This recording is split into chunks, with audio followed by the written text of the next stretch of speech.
Hey everybody, it's Melissa. I wanted to share a couple things with y'all before I go on my crop this weekend. I'm going to a crop.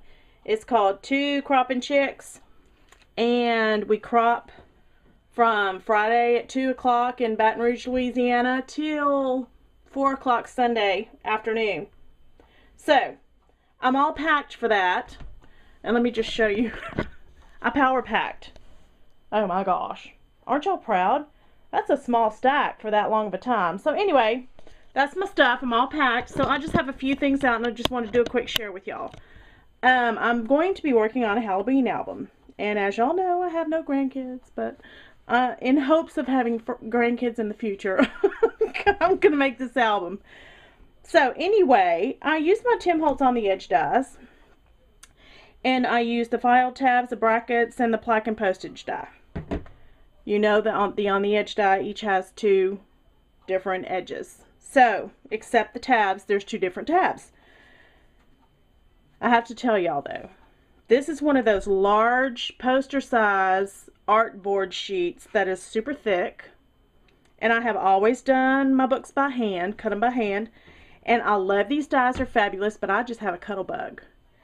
And guess what? That little cuddle bug isn't meant to do this stuff, I don't think. Anyway, I persevered, I held my mouth right, and after an hour and a half, I finally got it cut. So the way I started it was I cut the piece of board into 6-inch strips, and I took each edge of that strip and I ran it through the cuddle bug and cut it with the dies.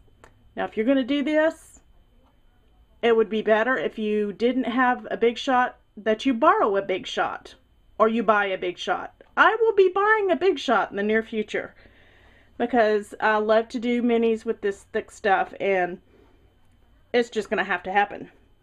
Also, learn by my mistake. Do not do 6 inches, do 5.5 like the die is, because that's another area where I ran into a problem. But I got it done, and so here we are. If you can see this, and I don't know that you can because the lighting sucks at this point, but my other light is packed.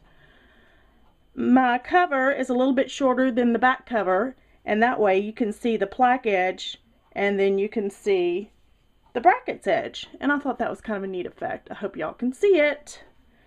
Okay, so that's the cover page, the first page. And on the inside, as you can see, I hope I graduated the pages. So the first page is the tab,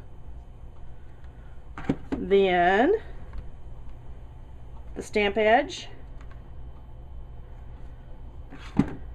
then the center tab, then the companion to the bracket edge. Isn't that pretty? Then you just flip your material over and you cut out again, and it makes your other end for your tab edge. So you have one end center and the other end, and then the plaque edge. So I'm gonna do this in macro. The camera's gonna shake, sorry about that. So y'all can see it hopefully a little bit better. Hopefully with the papers on it, it's gonna be really pretty. I'm hoping. And this is what it looks like with the cover on it. Close up. See how that back peeks out just a little bit? So anyway, I hope it comes out as good as I'm thinking it will. You'll never see it if it doesn't. So I'm using all the Recollections Ravenshead Manor stuff. The paper and the hoo-haws and the doo-dahs and la-las. So hopefully it's going to turn out adulty and not juvenile. So anyway, I want to share one more thing with y'all. I'm loving all these stick pins I see, so I've decided to start making stick pins. And I got on eBay because I have corsage pins and they're just too short for the beads I want to use.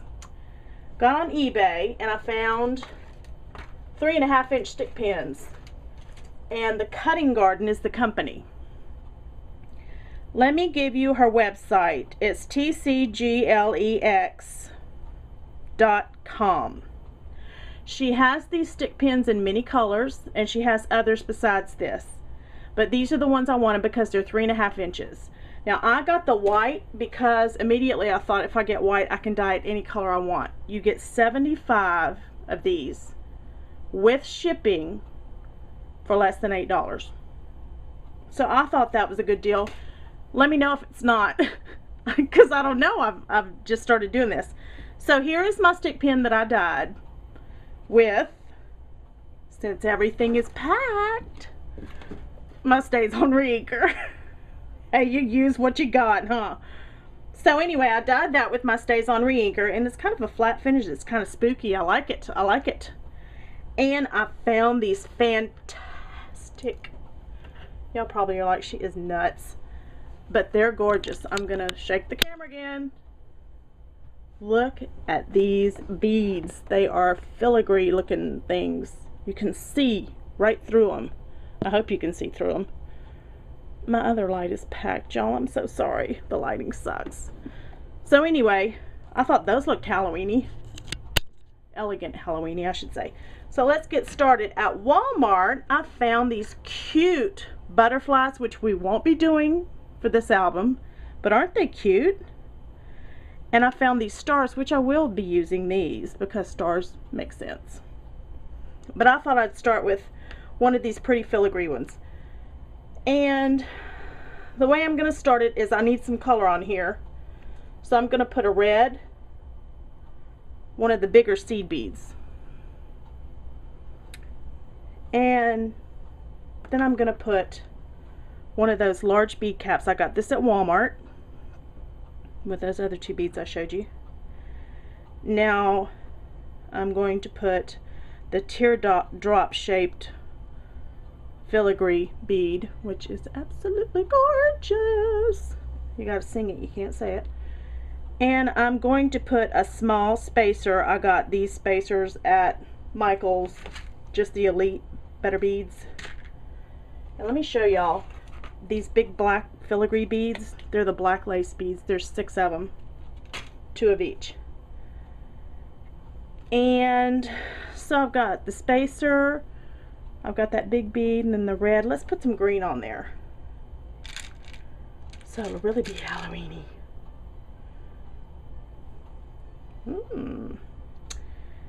And what do y'all think? One more spacer and call it done, because that's pretty busy. Now the question is, I know it's not glued. The question is, to glue or not to glue? Y'all leave me a comment if you think I should glue it like this. If you don't think I should glue it like this, say, hey, don't glue it, redo it. So anyway, that's just a couple of things I wanted to share with y'all today before I go on my trip. I'm so excited about. Get to see some friends from last year, and I hope y'all have a wonderful weekend. And leave me a comment if you think I should glue or I shouldn't glue, or if you think I paid too much for those pins, although I can't see how I did. So y'all have a fabulous weekend. Thanks for watching.